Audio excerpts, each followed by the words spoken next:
Que canten los niños, que alcen su voz por la paz. Hace recordar esa hermosa canción de José Luis Perales, relacionando que el pasado sábado y domingo en Roma se llevó a cabo la primera jornada. Saluda primero, Polo. Quedé emocionado. La primera jornada mundial de los niños, una iniciativa del Papa Francisco. Aquello fue bellísimo. Así que qué bueno. Saludos. Saludos, Polo. Entre y siéntese. ¿Y usted cómo está? Ay. Polo está emocionado con ese primer encuentro de niños. Sí. ¿Fue en Roma? En Roma. En Roma. En Roma. Bien, así como hay encuentro mundial de jóvenes, Sí. debe ser más difícil bregar con muchachitos, pero el que tenga la devoción que lo haga. Que lo haga. Y delegaciones de 101 países. El Papa estaba feliz, hizo una serie de diálogos con los niños. Y hubo un italiano, un artista muy famoso, el nombre, que hizo un monólogo a esa cantidad de niños. Fue precioso aquello. El artista. Sí. Porque ha ido varias veces donde el Papa Francisco, el de la Vita è Bella. Ah, de la vida es bella. ¿Cómo se llamará? Yo me sabía el nombre, que es cómico y habla rápido. Ya, yo no retengo el nombre, pero la figura sí. El protagonista de La vida es bella. La vida es bella. Eso que se vio por aquí, con ese nombre. Bien, Polo, pues Sí. aprovecho para decir a los parientes y a los amigos del padre Arturito, como lo llamábamos cariñosamente, padre Arturo Sánchez, que hemos estado orando por él desde que supimos también de su fallecimiento. Yo supe casi el fallecimiento fue porque no le hice mucho caso. Cuando me dicen que está enfermo, que todos los achaques de uno que no es joven, pero no, era en serio. La última vez que lo vi, coincidimos, no sé en qué evento, y lo llevamos en el vehículo nuestro hacia cerca de donde él vivía. Le tenía mucho cariño a usted. Él, sí. Ajá, pero a él lo querían en mi casa casi más que a mí. Sí, mucho cariño. Y además en mi juventud nos encontraban un poco semejantes al padre. Yo lo que me sorprendió fue oírte a ti diciendo que era del Hoyazo, de Pedro García. Por ahí lo enterraron junto a su papá y su mamá. Yo me quedé hasta con fecha puesta para ir con el padre Juan Tomás, porque nunca he caminado por ahí. Y ahí entró el COVID y hubo que olvidar eso. Pero yo te mencioné que para nosotros el Hoyazo es inolvidable porque ahí trabajó mi papá con mi padrino José Torres, construyendo la iglesia del Hoyazo. Y entonces oír a papá contando cómo llevaron esa madera a lo profundo de esa loma. Esos cuentos los oíamos. Sí. Y cuando lo mencioné yo hace un par de años, me dicen que casi hasta el otro día duró la iglesia de madera. Parece que era madera. Sí. Entonces, pues, nuestro querido amigo, el padre Arturito Sánchez, pues todo el bien que hizo a tantas personas, ahora recibirá de Dios la recompensa. A propósito, Monseñor, también en esta primera parte, el diácono permanente Benito Taveras. Benito Taveras, buen amiguito, muy amable siempre conmigo, y además como yo conocí a sus dos tíos sacerdotes, Benito por el quien llevaba el nombre él, Benito y Daniel, entonces, y además vecino de Estancia Nueva. Pues caramba, se va la gente, Polo. Sí. Tenemos que encomendar a muchas personas. Yo había mencionado que iba a la despedida de Monseñor Príamo. Se le celebró, las exequias se celebraron en la Catedral de Santo Domingo, como lo dijimos. No me fue posible ir, pero sí al octavo día de su fallecimiento, se le celebró una Eucaristía en la Catedral de Baní, presidida por Monseñor Faustino Burgos Brisman. Acompañamos también Monseñor Tomás Alejo, obispo de San Juan, Monseñor José Grullón, obispo emérito de San Juan, el presidente de la Conferencia de Haití, que ha venido reiteradamente al país, un servidor, y no sé si se me queda todavía de los obispos, y luego Lorenzo Vargas y muchos sacerdotes de la diócesis de Baní, allá estuvieron. En la foto, ahí me ven ustedes con Monseñor Faustino, pero también con el amigo Dioris Pérez, que allá se presentó y nos sacaron varias fotos, y también con el padre José Botello, querido padre José Botello, allá nos encontramos. Yo le hice una broma porque él llegó vestido de negro, sí, con traje y todo. Sí. Yo estaba en la casa curial y ya me había quitado el saco y digo, espérate, antes de saludarlo, pásame el saco. Sí. Y ahí está la foto. Entonces el apreciado padre José Botello. Pues, como fue una cosa con varias contrariedades, entonces no se pudo ni congregar a la gente bien para la despedida de los restos mortales de Monseñor Príamo Pericles Tejeda Rosario. La gente es tan tremenda que en la prensa vi yo, digo, Monseñor Príamo Tejada. Señor, si es Tejeda, es Tejeda, y si es... Los periodistas, que me perdonen, los que bregan con la titulación, sí, y las cosas, corrección de y respetan hasta los nombres propios, porque si es Tejeda, y si es Tejada, pues no debería una gente especializada confundirse, que he encontrado por ahí en los medios.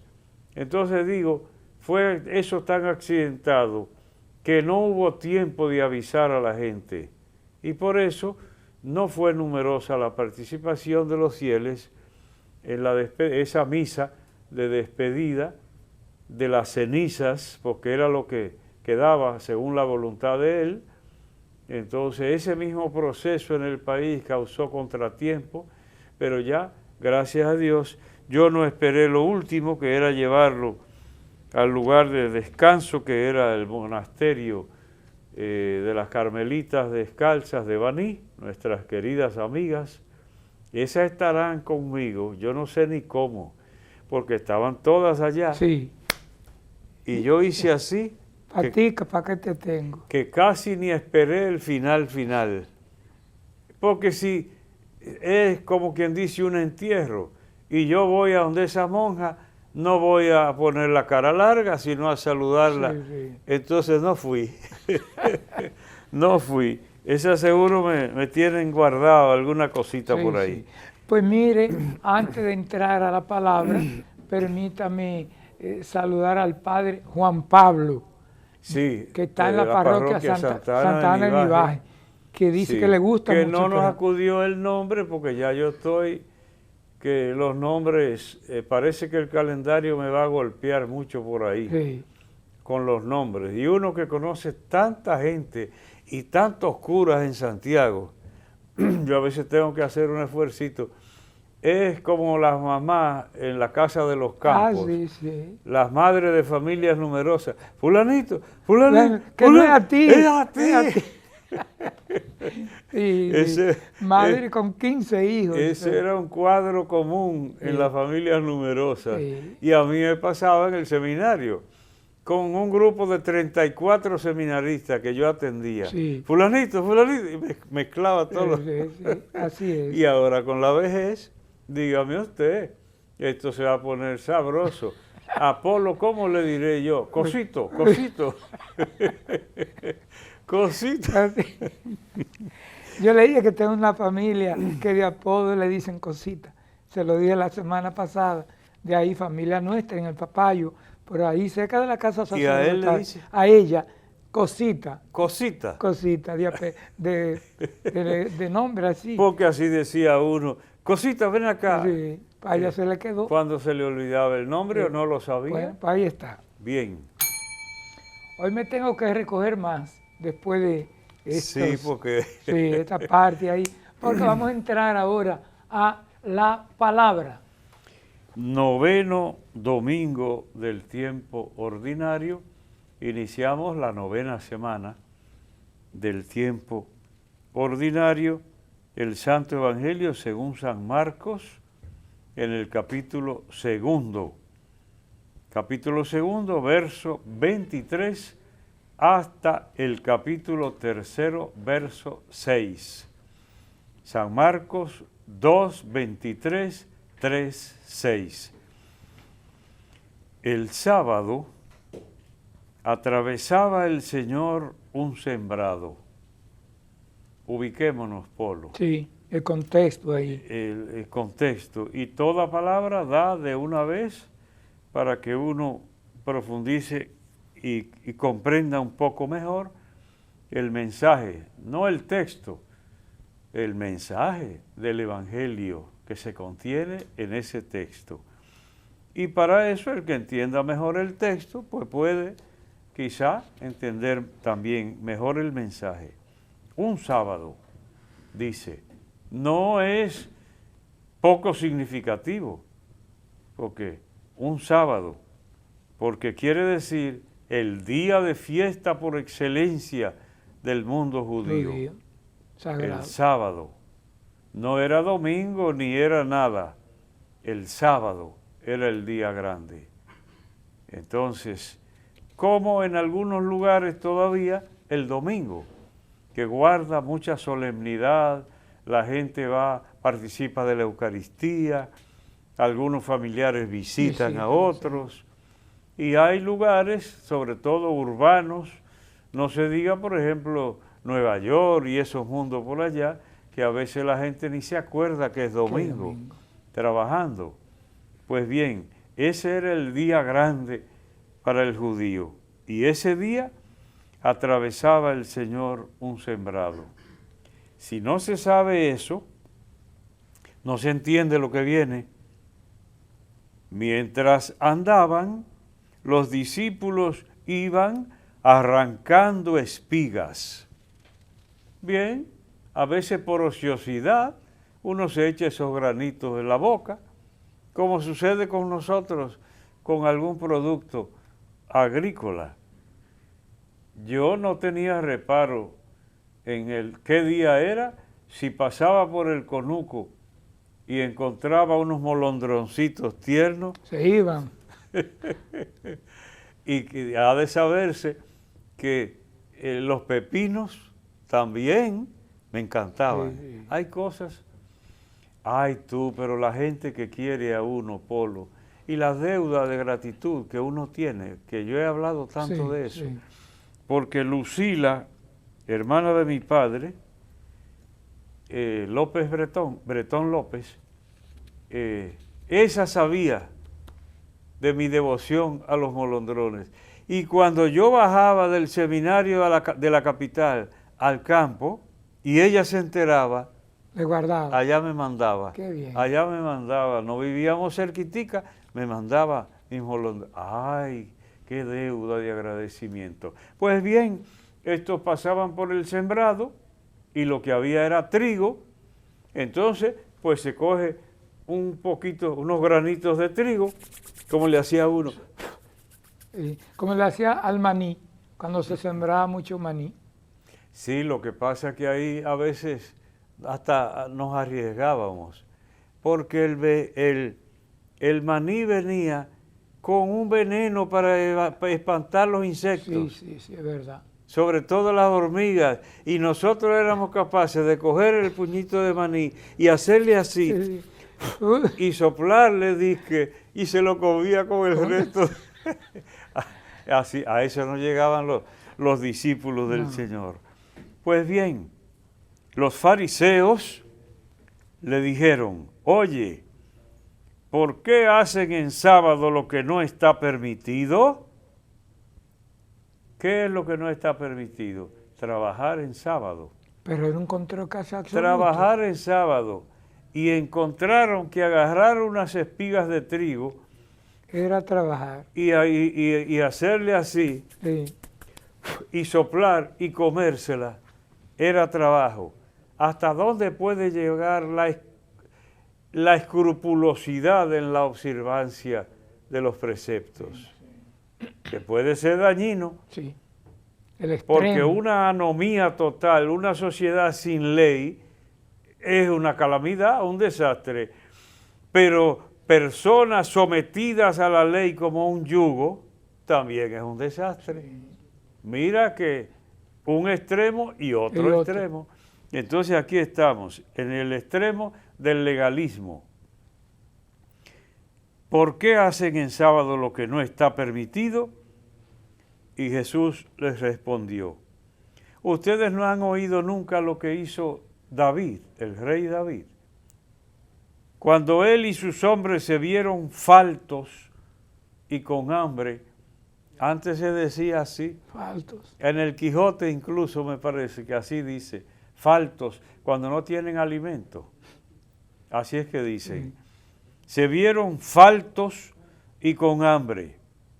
Entró en la casa de Dios en tiempo del sumo sacerdote Abiatar, comió de los panes presentados que solo pueden comer los sacerdotes y les dio también a sus compañeros, es decir, soldados. Solidario. Sí. Entonces, eso hizo. No había comida, necesitaban recuperar las fuerzas y continuar, y tomaron de los panes presentados. Entonces, y añadió, el sábado se hizo para el hombre y no el hombre para el sábado. La ley se hizo para beneficiar a los seres humanos en la sociedad, no para empeorarlos, no para esclavizarlos. Entonces, el sábado se hizo para el hombre, no el hombre para el sábado. La ley se hizo para el ser humano, no el ser humano para la ley. Y ahí Superior, está por encima. Ahí lo interrumpo para algo que usted ha comentado, frases bíblicas que ya la gente las convierte como en cotidiana. Sí. En muchas expresiones la gente dice, el hombre no se hizo para el sábado. O sea, lo que usted acaba de decir. Sí. Y la gente ya lo asocia a otras realidades. Sí, cuando quiere explicar eso. Pero aquí la preeminencia de la dignidad del ser humano. Eso es lo de Dios. La grandeza del ser humano. Que por eso yo hago tantas referencias. Como he dicho a menudo, digo. Y el que no reconoce la dignidad del ser humano lo va a respetar. Y va a ser tolerante con el prójimo. Lo primero es reconocerle la dignidad, que cuántas veces ha salido en las cápsulas que tú has presentado. Si tú me dieras 25 centavos por cada vez que ha salido la dignidad del ser humano, la iglesia no juega con eso. Entonces aquí está. Así que el Hijo del Hombre es Señor también del sábado. Entonces, Cristo, como se dice, Rey de la creación y de la historia, Señor de la historia, así es llamado. Entonces, Señor del sábado, ¿qué quiere decir? Está por encima de todo lo temporal, de todas estas realidades, está por encima. Y como acostumbramos decir los viejos también, Dios sobre todas las cosas. Dios sobre todas las cosas. Eso es perfecto. Por encima, nadie. Lo decíamos en el programa anterior respecto al poder. Se me ha dado pleno poder. Y yo decía, ¿quién más puede decir eso? Solo Dios. Dios sobre todas las cosas. La riqueza de los multimillones del otro, Dios por encima de todo eso. Eso decíamos, lo insistíamos mucho en el programa anterior. Entonces ahora, Cristo, Señor del sábado, está por encima de tiempo y eternidad y de todo.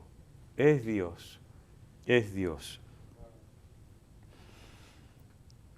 El Hijo es también Señor del sábado. Entró otra vez en la sinagoga, aquí añade, otro elemento que ilumina el mismo contenido anterior. Entró otra vez en la sinagoga, había allí un hombre con parálisis en un brazo. Como encuentra uno esas personas que han sufrido de polio, por ejemplo, y quedan con algún miembro inutilizado.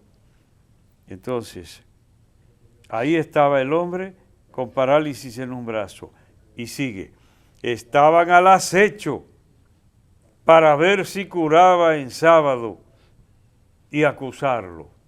Sí acusaron a los pobres discípulos de los granitos. Sí. ¿Qué no será ahora? Venga, y a trastear a un hombre, aunque Cristo no embromaba mucho, porque no necesitaba, como Dios necesitó solo la palabra, hágase, para crear el universo entero. Cristo, que también es Dios, pues ahí está. Jesús le dijo al que tenía la parálisis, levántate y ponte ahí en medio. Y a ellos les preguntó, ¿qué está permitido en sábado, hacer el bien o hacer el mal? ¿Salvarle la vida a un hombre o dejarlo morir? La humanidad de Cristo, la humanidad de Cristo que se compadece ante el que sufre. Y los otros con la rigidez legalistas a ultranza, hay que perjudicar a un ser humano para salvar la ley. Cristo es de otra manera. El corazón de Dios siente de otra manera. No es que no respeta la ley, pero pone cada cosa en su lugar. ¿Qué nos queda, Polo? Bien, pues completemos una partecita y ya para no perder la costumbre y dejar el desenlace para el siguiente segmento. Levántate y ponte ahí en medio. Se quedaron callados cuando Cristo les dijo, ¿qué está permitido? ¿Hacer el bien o el mal? ¿Salvarle la vida a uno o dejarlo perder? Se la puso dura ahí. ¡Ay! Entonces, maestros de la ley y todo, con la boca cerrada. ¿Y quién puede con el maestro verdadero? ¿Quién puede contra el maestro en verdad que es nuestro Señor Jesucristo? Echando en torno una mirada de enojo y dolido de su obstinación, le dijo él al hombre. A veces ponen una mirada de ira, pero ¿qué ira? ¿Cuál sería la ira de Cristo? Sí, a lo mejor cuando agarró el látigo en el templo, enojo, ira. La ira supone como un descontrol del ser humano. Pero bien, se comprende que no le gustó, se puso bravo. Entonces miró como mira una persona que está enojada, dolido de la obstinación, de que ellos no entendieran la defensa del ser humano. Le dijo al hombre, extiende el brazo. Y el hombre extendió el brazo y quedó restablecido. Nada más.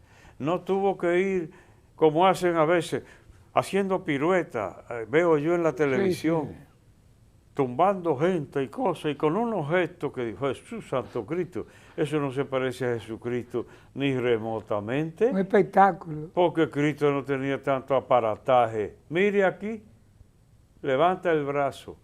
No fue, señoras y señores, ahora viene. Señoras, ahora viene, y continuaremos el segmento. El siguiente segmento.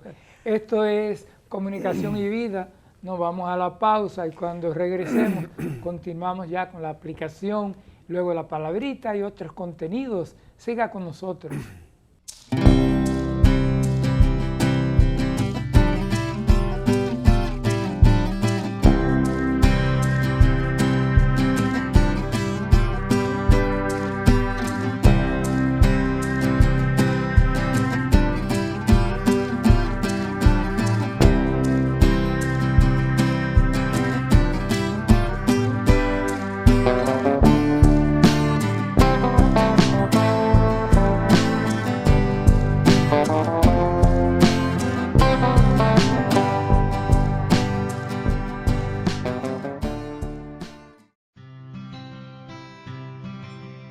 Hay momentos en los que estás abrumado, sin fe, sin esperanzas, y de repente un suceso te marca y cambia tu vida. Esto es lo que ha cambiado la mía. Ahora me siento más cerca de Dios, más cerca de mi familia, de mi iglesia y de mi comunidad. Ahora soy un joven más comprometido y más responsable con la verdad y el camino. Periódico Camino, al servicio de la verdad y la vida.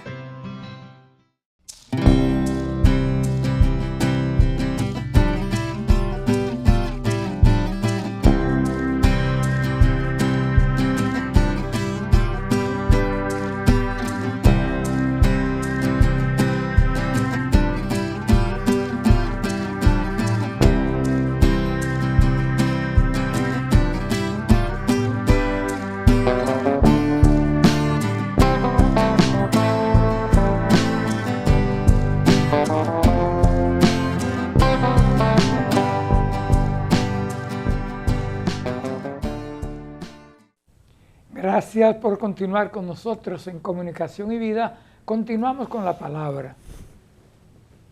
Le dijo Jesús al paralítico, extiende el brazo. Lo extendió y quedó restablecido. Ahí dejábamos en el segmento anterior el texto, y ahora solamente nos queda completar ya la última partecita de este texto. Decíamos, sin aparataje. Así es Cristo. Entonces, eso es tan diferente de lo que vemos por ahí. Pero no habrán leído el Evangelio, porque miren, y que el escenario estaba preparado, lo estaban acechando, escribas y fariseos, pendientes, la gran oportunidad de Cristo de darle una bofetada sin mano, haciendo una maravilla. Espérense, miren lo que voy a hacer. No, extiéndele el brazo. Lo extendió y quedó restablecido. Sin espectacularidad, sin aparataje. Yo entonces decía que cuando veo en la televisión a unos orando para curación y le veo la cara, es como para salir huyendo. Y así era Cristo. Una pose, una rigidez, una cosa, y tumbando gente. Ese era Cristo.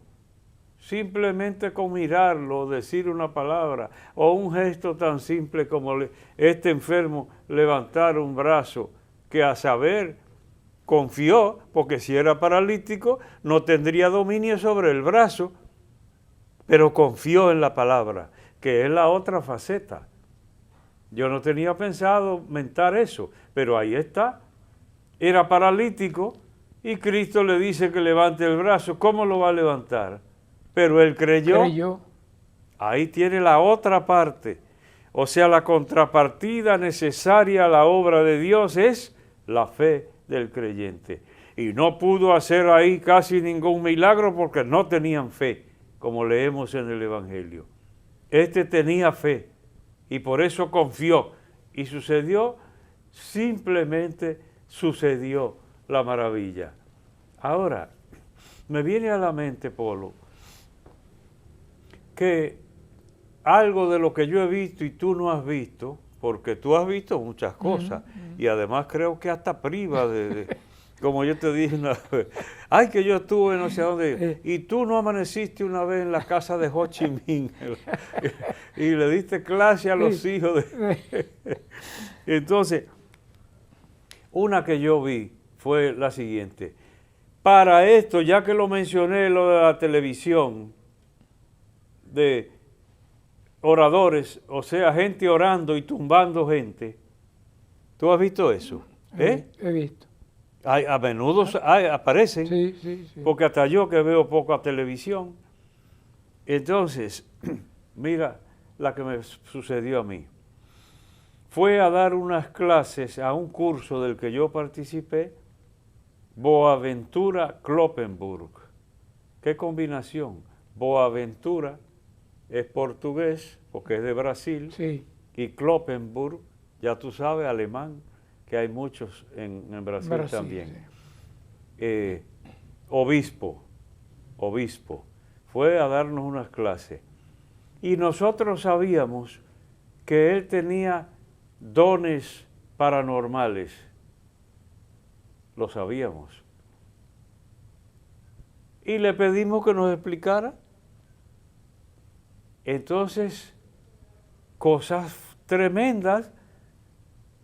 Él nos contó que una vez lo calumniaron, que era brujo, que lo de él era con brujería.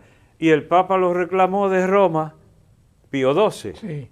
Y él tuvo que ir allá a explicarle. Entonces el Papa reunió rectores de universidad y personajes de Roma, de la curia. Entonces, él, hasta con la expresión, la recuerdo yo, que él usó allá y todo para hacerle la exposición. Y ahí, en presencia de todos, una mesa que estaba así, mandó a un fortachón que la apretara contra el piso, la mesa, así. Y él la puso hasta subir unos escalones con la mente. Hasta subir los escalones, y no la podía detener el otro. Entonces, ahí mismo nos hizo varios ejemplos.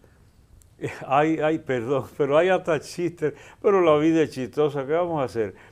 Porque él, por ejemplo, levantó a algunos de nosotros, y que para ver si alguno de nosotros tenía algún don de eso. Sí. Entonces, una plomada, ya a mí no me tocó, pero se paró uno y con una plomada. Él la ponía así, y el obispo la ponía a oscilar, sin toparle ni con un dedo, nada más, así, y comenzaba. El muchacho no lo podía evitar, el obispo la ponía a ir de un lado al otro. Pero el caso chistoso es uno que estaba al lado mío, un chileno, Bernabé Silva, se llama, que Dios lo cuide, rector de seminario, etc.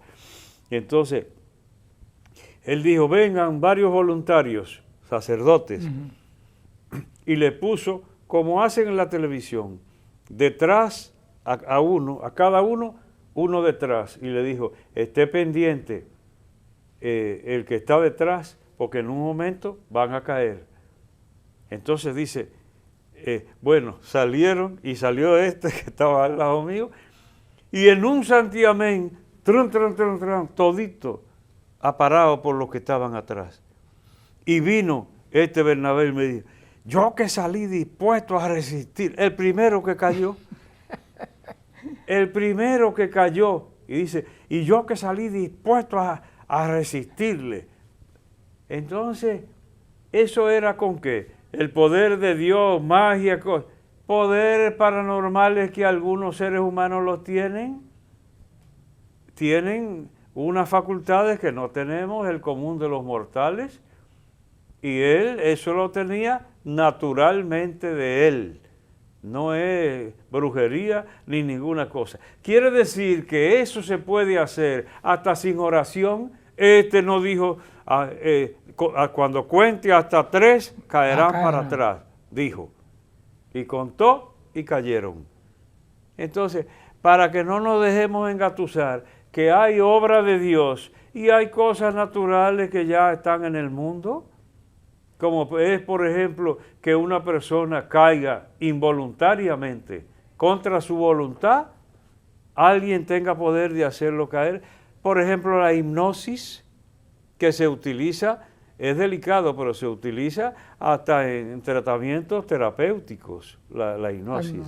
Entonces aquí es el maestro, se me ha dado pleno poder.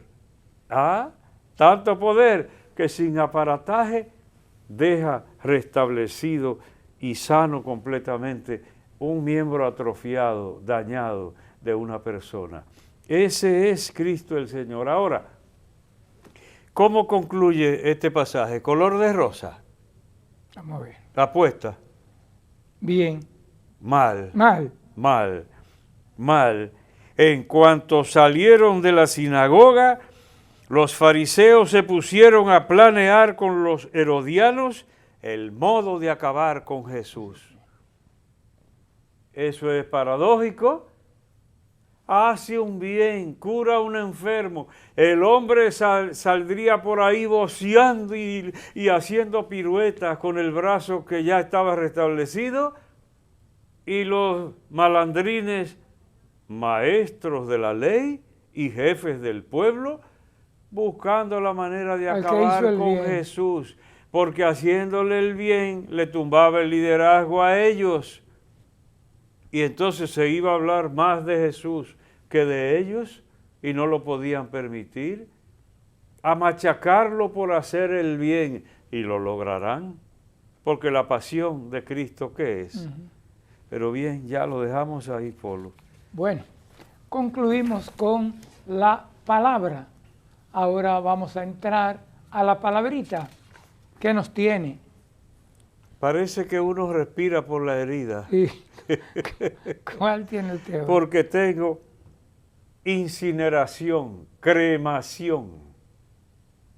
Esa palabrita, para empezar. Cremare en latín es lo que nosotros adaptamos en castellano y decimos, simplificándolo, quemar. Quemar. Cremare en latín. Ahora, cuando se trata de un cadáver y hay que incinerarlo, se ha puesto de moda decir cremarlo y cremación. Se dice. El diccionario de la Real Academia, ¿qué dice? Que cuando tú buscas cremación, él te pone incineración, para que tú busques incineración. ¿Qué quiere decir eso? Que prefiere incinerar un cadáver.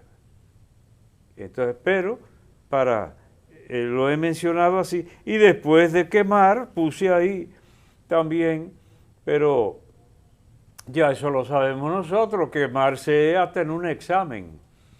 Y después está que quema de algo que está muy caliente, o algo que está efectivamente quemado, es decir, descompuesto por el calor. A propósito o quemada una cosecha por el sol. A propósito de los estudiantes, ¿cómo te fue? Me achicharré. Me achicharré, me achicharré. Y para completar, Polo, sí, también breve, y también tiene que ver con el cuerpo, que anda por ahí, y la he encontrado, ahí mismo tomé de las redes de la BBC de Londres una noticia en inglés, pero el titular contiene la palabra sepsis, sepsis, que es lo mismo que septicemia. Sucede semejante a lo anterior. Uno busca en el diccionario de la Academia sepsis, así como está S-E-P-S-I-S, y la Academia lo que le pone es septicemia. ¿Y qué es septicemia?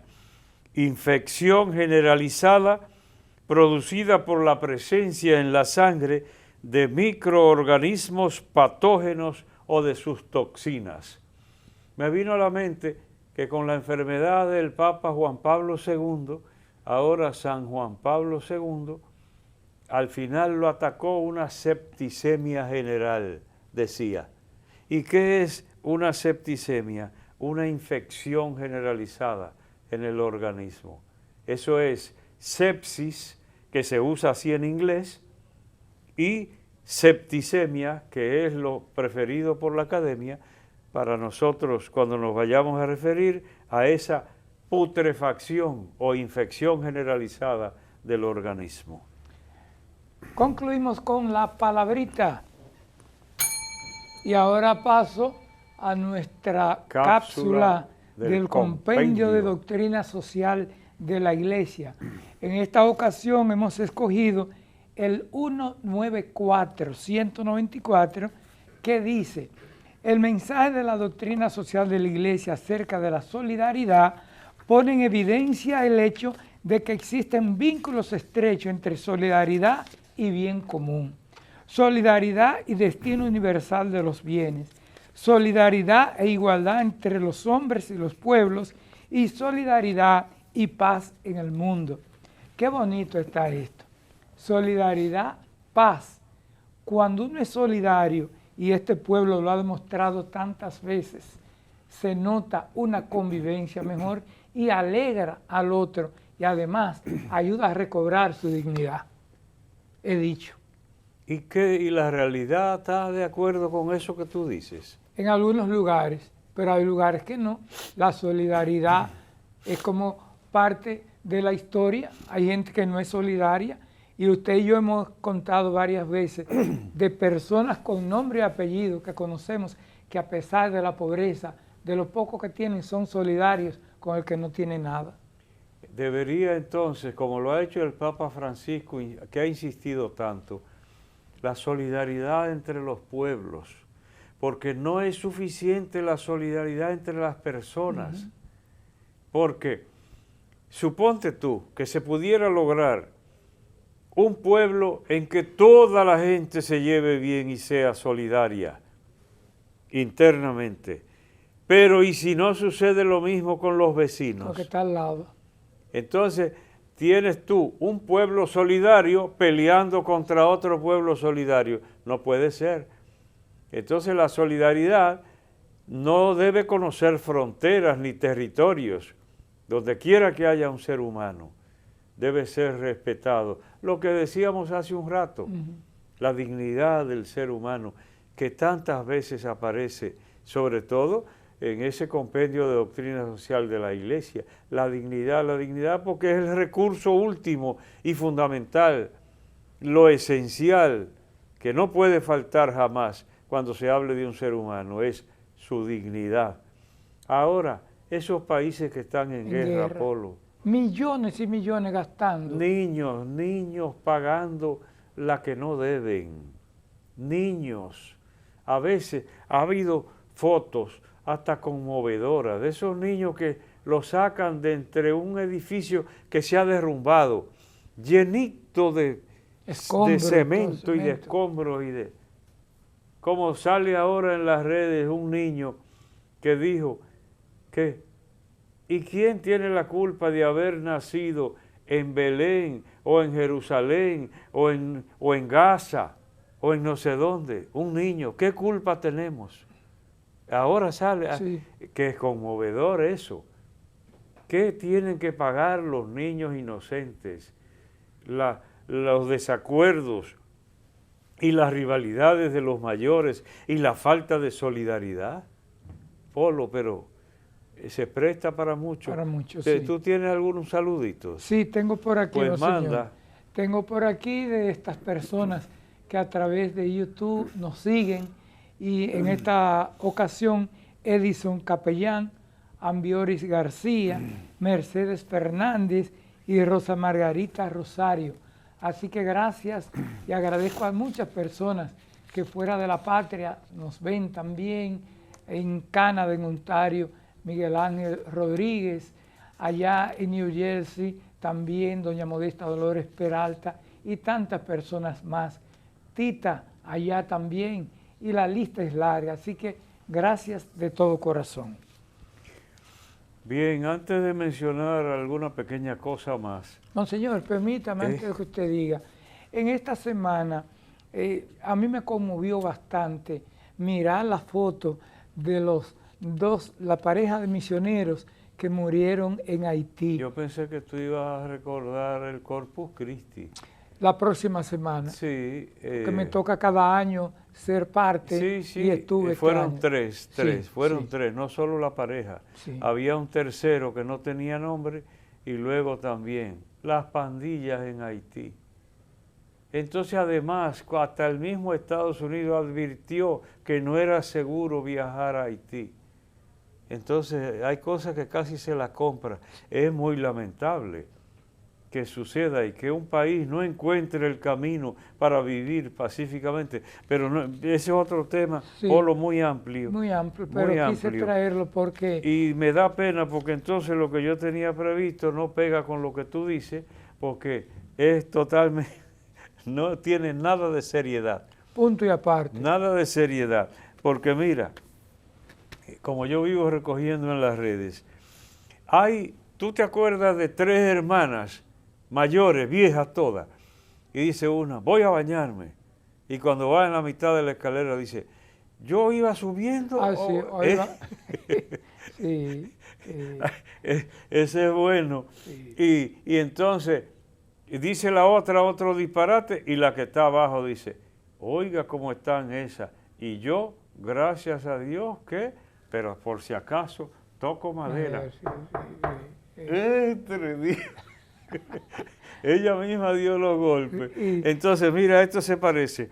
Esto como Polo y yo y otro viejo, sentados en un banco. ¿Ya usted me metió ahí? Sentados en un banco. Entonces, dice el primero, hay brisa como, ya me dio frío. Y dice el siguiente, ya te dije que yo no soy tu tío. Y dice el tercero, ¡ey, muy buena idea! Vámonos para el río. Quiere decir que están sorditos los tres. Cállate, que yo no puedo hablar de eso. Que me mandaron a revisarme los oídos. Pero solo costaba unos centavitos la solución. Sí. ¿Tú sabes cuánto me costaba la solución de una reducción de algunos niveles de sonido que yo tengo? Sí. Casi $500,000 de pesos. ¿Y qué le dijo usted? Me sané inmediatamente cuando me dijeron el costo. Me sané de inmediato. Dime algo. O si tú quieres bajitico, ofende, a ver si yo soy capaz de... Sí. Bien, Polo. Entonces, eso era porque siempre recojo alguna pequeña broma. Pero esta partecita con la que quiero terminar en las 2 horas que nos quedan, se refiere a la divina providencia, que lo tengo escrito. Aquí, por ejemplo, en mi libro, Reincidencias, la divina providencia. Hemos visto tanto,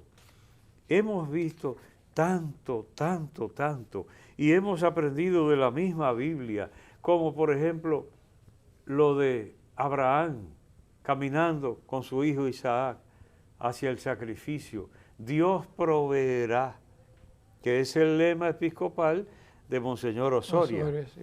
Dios proveerá, la providencia de Dios. Entonces lo que hemos visto, y yo hasta recogí algunas anécdotas y las puse ahí, pero hay una que la puedo decir brevísimamente, y es un seminarista que se me acercó, que es sacerdote hasta la fecha, pero allá atrás.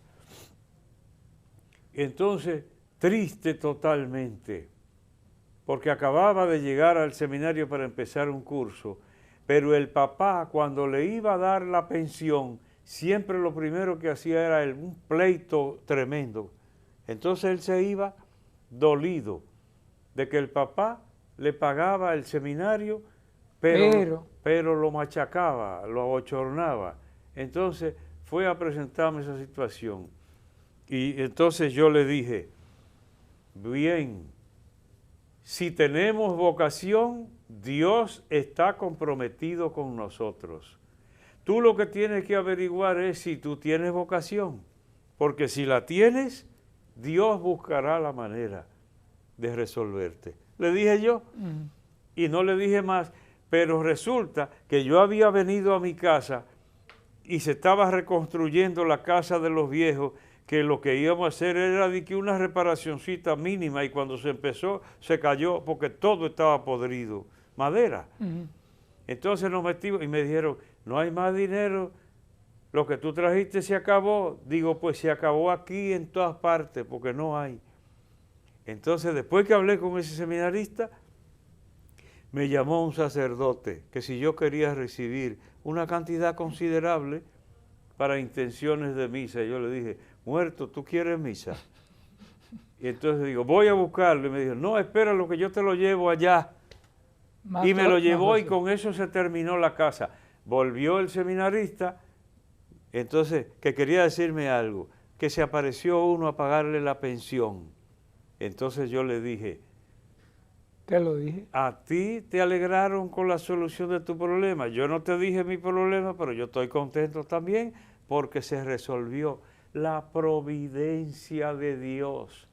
Tenemos que encariñarnos más con la providencia del Señor.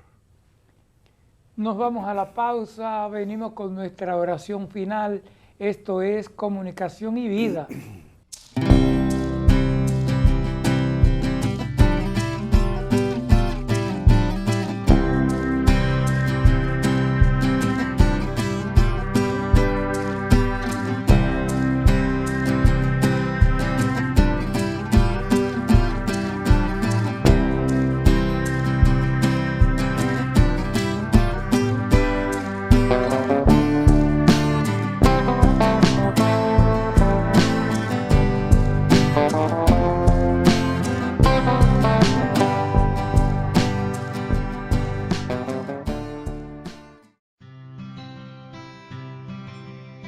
Hay momentos en los que estás abrumado, sin fe, sin esperanzas, y de repente un suceso te marca y cambia tu vida.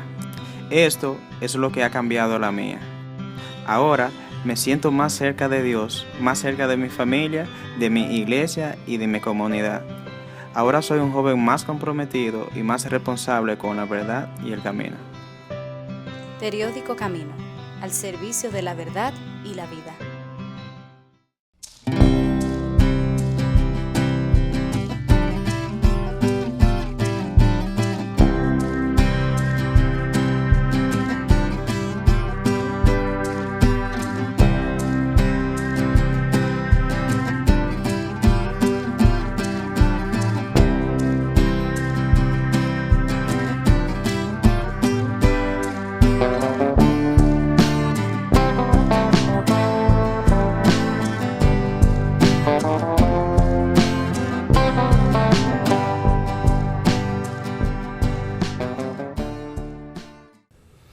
¿Cuántos favores habremos recibido en nuestra vida? La providencia de Dios, ¿cuántas veces se habrá manifestado en el camino de nuestra existencia, sobre todo nosotros los mayores? ¿Cuántas veces hemos visto resolverse hasta lo imposible, cuando ni sospechábamos que de ahí podía venir la solución?